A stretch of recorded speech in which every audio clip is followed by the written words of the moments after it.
Doctor Rafael Nieto Loaiza, muy buenos días. Doctor Fernando, muy buenos días para usted, para todos en la mesa de trabajo, la hora de la verdad y para los oyentes. Bueno, usted está dedicado a recorrer el país. ¿Usted siente que los colombianos han entendido cabalmente lo que se juegan este 17 de junio? Que no es solamente la presidencia de la República de una persona tan ilustre como Iván Duque o una persona tan peligrosa como el señor Petro, sino que se están jugando toda una concepción de la vida, una manera de entender el Estado, una manera de entender al hombre. ¿Usted siente que los colombianos somos conscientes de lo que nos jugamos el 17 de junio? Me gustaría decir que sí, doctor Londoño, pero creo que solamente de manera muy parcial. Hay sectores de la población y regiones del país donde ese entendimiento es cabal, pero sin duda hay otros en que no. Y solamente esa falta de entendimiento puede explicar que a estas alturas haya todavía tan alta intención de voto por Petro. Ciertamente la intención de voto por Iván Duque es mucho mayor, y a estas alturas yo diría que si seguimos trabajando con ahínco de aquí al 17 se va a ganar y se ganará con holgura. Pero a mí no me deja de sorprender que haya en todo caso tantos millones de colombianos tan desinformados, con tan mal entendimiento de las amenazas que significa Gustavo Petro para el modelo de democracia y para el modelo de economía en Colombia. Y eso, insisto, creo que tiene al final que prender unas alarmas en distintos sentidos sobre el papel de los medios de comunicación, uno, sobre el papel que están cumpliendo algunos de los maestros en Colombia, dos, pero también entender que hay un grueso de colombianos que no se siente representado en el sistema político ni se siente beneficiado del modelo económico, sector sobre el cual tenemos que hacer un gran esfuerzo en el próximo gobierno para mostrarle la importancia y la necesidad de preservar la democracia en su modelo republicano y ese modelo de economía de capitalismo popular que me parece fundamental e indispensable para reducir la pobreza, generar empleo y al final tener un país mucho más justo y más desarrollado que el que tenemos hoy.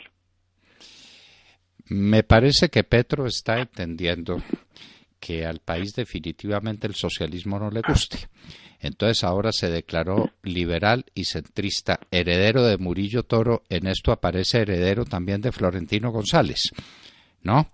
Porque me da la sensación de que él se da cuenta de que el país al socialismo no le jala, a las dictaduras no le jala, no le gusta lo que él representa, que es el chavismo, que es el izquierdismo total, el izquierdismo de extrema izquierda, que ya veíamos hoy en la hora de la verdad que López Obrador se está yendo para el centro, en México, porque los empresarios y los inversionistas dijeron, si aquí viene un extremista de izquierda, yo me voy. La izquierda es incompatible con el desarrollo, con los negocios, con el empresariado. ¿Será que Petro está entendiendo eso y que la gente no ha comprendido que ese viraje es puramente cosmético y estratégico para conseguir votos, pero que él, en el fondo, lo que es un castrochavista?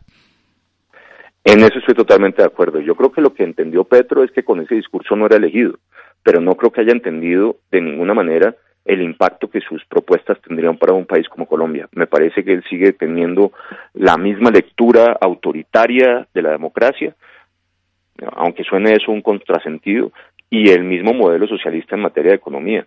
Y yo creo que eso sigue estando ahí presente. Lo que hay es un cambio de discurso, usted lo ha dicho perfectamente, meramente cosmético, con la intención de engañar incautos y conseguir más votos porque los necesita si pretendiera poder ganarle el 17 de junio a Iván Duque. Me parece que es exactamente el discurso de lo que está haciendo. Y no deja de ser preocupante que alrededor del 35% de los colombianos sigan pensando que Petro es una opción. Eso demuestra que estamos haciendo mal la tarea de los medios, más la tarea de la escuela, más la tarea del gobierno.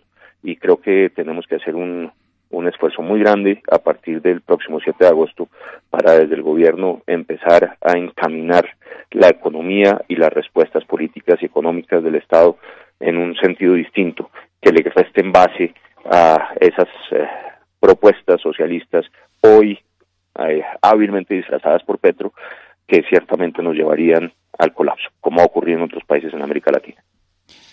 Bueno, como diría en el Don Juan, precisamente Don Juan, muy largo me lo fiáis. Es que yo creo que aquí no hay tiempo para perder, que no podemos esperar al 7 de agosto, que aquí hay que empezar a enderezar las cargas desde el 18 de junio, dando señales inequívocas de qué es lo que va a ser esto. Y es que ya se conforma una mayoría parlamentaria que tiene que empezar a trabajar de una vez. Claro, pues que estas sesiones parlamentarias se acabaron y que empezarán solamente el 20 de julio, pero ¿quién entiende que el Parlamento le esté dando la espalda a las propuestas de Iván Duque cuando todos los parlamentarios, la inmensa mayoría de los parlamentarios ahora son duquistas? Eso tiene que cambiar.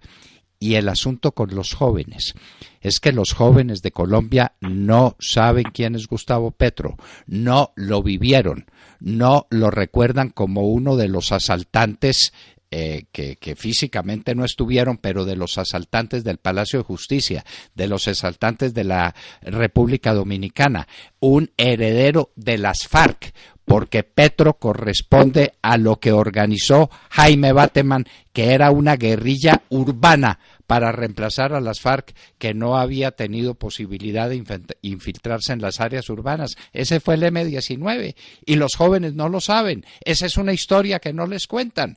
Entonces Petro aparece ahora de centrista, de heredero del librecambio de Florentino González, hágame el favor, cuando es un guerrillero fariano.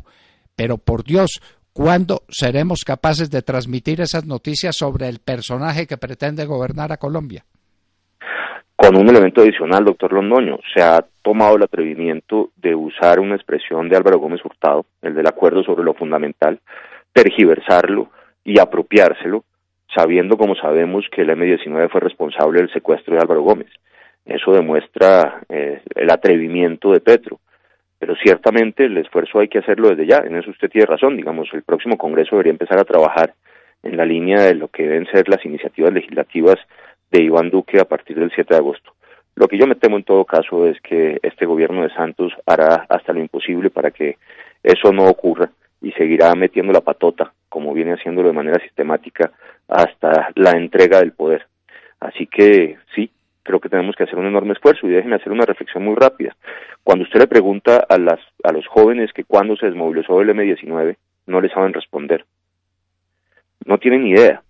Y es que en todo caso, eso que ocurrió entre los años 89 y 90, al final, pues fue hace 28 años. No habían ni siquiera nacido. De manera que ciertamente están desinformados, no saben del papel real del M-19 y de Petro dentro de ese M-19, no saben además que en su momento Petro fue asesor de Chávez y hablaba con mucho orgullo de lo que se denominaba para entonces el neopopulismo. Eso tampoco lo saben nuestros jóvenes, y tampoco saben sobre su gestión en Bogotá, porque me parece que en eso Enrique Peñalosa cometió un grave error. No hizo un corte de cuentas que le permitiera a la ciudadanía entender a cabalidad el desastroso estado en que estaba dejando la ciudad la alcaldía de Petro. De manera que conocen muy poco de la historia personal y de la gestión de Petro, muy mala como alcalde, y solamente se quedan con los discursos de los medios que atacan sistemáticamente al presidente Uribe, que tratan de mostrar a Iván Duque como una marioneta y un titiritero, el presidente Uribe, y que de manera desafortunada no hacen el análisis correspondiente al pasado, a la gestión y a las tendencias autoritarias de Gustavo Petro. Estamos abandonando la historia. En los colegios no se enseña historia. Y si la enseñas es una pura cosa tangencial y superficial y no hablan de historia. En las universidades menos.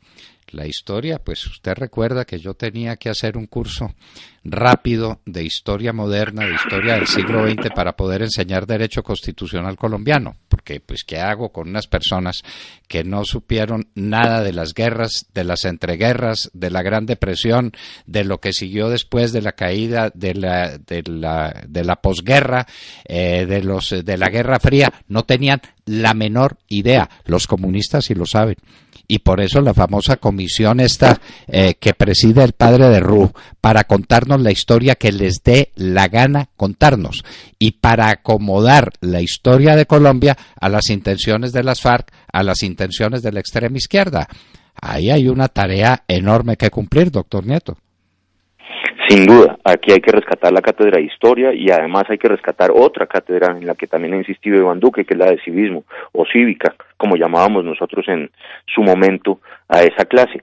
Aquí nuestros muchachos ni conocen la historia universal ni conocen la historia colombiana y ciertamente nada saben de normas de comportamiento y cívica, y eso al final termina generando un impacto negativo en su comportamiento por ausencia de la formación adecuada. De manera que sí, ahí tenemos que hacer un trabajo hacia adelante que resulta fundamental. Hay que contarle la historia de verdad a nuestros jóvenes, hay que hacer un esfuerzo para comprender por qué hemos llegado hasta donde hemos llegado y dónde están las responsabilidades. La Comisión de la Verdad está dirigida a sostener que en Colombia hay un conflicto armado del carácter de una guerra civil, cosa que ciertamente no es verdad, y como ha quedado plenamente demostrado en estas elecciones, donde las FARC apenas han sacado 50.000 votos, lo que demuestra que no tenían ningún respaldo ni legitimidad popular, por un lado, y por el otro, intentar en ese marco de lo que ellos tratan de decir que fue una guerra civil, establecer responsabilidades iguales para el Estado, para la fuerza pública y para los grupos armados terroristas, y cosa que ciertamente no corresponde con la realidad y le haría mucho daño al devenir futuro del país. Un ejercicio en el cual se intenta establecer responsabilidades y culpas, sobre todo en el Estado y en la fuerza pública, y explicar sobre la teoría de las causas objetivas de la violencia, una acción armada frecuentemente terrorista y muchísimas veces muy típica de delincuencia común, que fue la que ocurrió en manos de los grupos guerrilleros en los últimos años en Colombia. Bueno, pero de todas maneras, las encuestas son favorables a esta nueva propuesta. Las encuestas terminarán por mostrar una cosa u otra. Uno no entiende por qué están prohibidas las encuestas la semana entrante. Esas son las decisiones que se toman en este país, y entonces a los encuestadores les dicen: ¿y ustedes por qué no vieron esto? Y dice: pues porque yo hice una encuesta hace 2 semanas, y aquí sí que es cierto que hay un proceso dinámico muy importante en vísperas de elecciones, pero de todas maneras hay que triunfar, y hay que triunfar por goleada, doctor Nieto. A Iván Duque y a la gente que acompaña a Iván Duque no la pueden dejar pendiente de lo que opinen los partidos políticos que de manera oportunista se llegan hasta Iván Duque en la idea de que esto va a seguir siendo el mismo clientelismo que hasta ahora, cuando no han descubierto que de lo que estamos es a puertas de una modificación total de la manera como los colombianos conciben la política y de la manera como se va a practicar, ¿no es verdad? Así es, creo que si algo tiene que hacer el nuevo gobierno es gobernar distinto, gobernar mejor. Llegar al poder para hacer más de lo mismo ciertamente no tiene ningún sentido, sobre todo cuando lo mismo viene siendo tan malo como ha ocurrido en estos años del presidente Santos.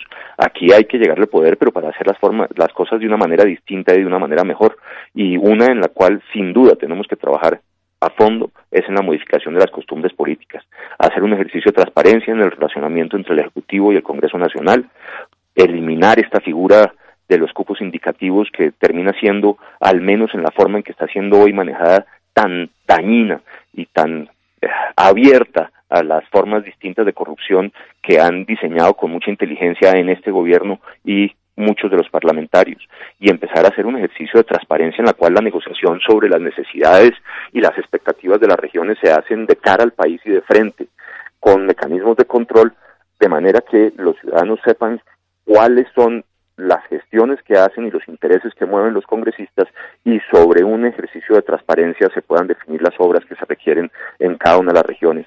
Ese ejercicio de relacionamiento con la clase política tiene que hacerse de una forma ciertamente distinta, así lo ha dicho de manera expresa Iván Duque, y así se tiene que hacer un desarrollo distinto en el relacionamiento entre el Ejecutivo y el Congreso en la próxima legislatura. Yo en todo caso quiero señalar, como usted, y hacer énfasis en eso, doctor Londoño, que necesitamos que el porcentaje de votos que tenga Iván Duque en relación con los que reciba Gustavo Petro sea muy alto. No basta simplemente con ganar, necesitamos tener un margen suficiente que nos dé legitimidad y que nos dé gobernabilidad, y no tengamos que estar sujetos a la presión de un Gustavo Petro que con tantos millones de votos ciertamente va a ser muy difícil de manejar en la política colombiana hacia adelante. La palabra maestra: gobernabilidad. Iván Duque no solamente necesita ganar, sino por un margen que le dé gobernabilidad, libertad de movimiento, capacidad moral y política para transformar este país. Doctor Rafael Nieto Loaiza, un abrazo y muchas gracias por estar en la Hora de la Verdad. A usted, doctor Londoño, muchísimas gracias, y a toda la mesa de trabajo y a los oyentes, y una invitación final. Yo no tengo la menor duda de que la táctica de Gustavo Petro va a ser la de sostener que hubo fraude en las elecciones del 17 de junio, para quitarle peso a ese discurso, que además es un discurso claramente mentiroso, falaz, que no tiene sino una mala intención de carácter político. Es fundamental que tengamos muchísimos votos. Hay que salir a votar, hay que salir a votar de manera masiva, hay que convencer a los fajardistas de que la opción real para este país es Duque, y que en cambio la de Petro traería gravísimas consecuencias para la democracia y para la economía.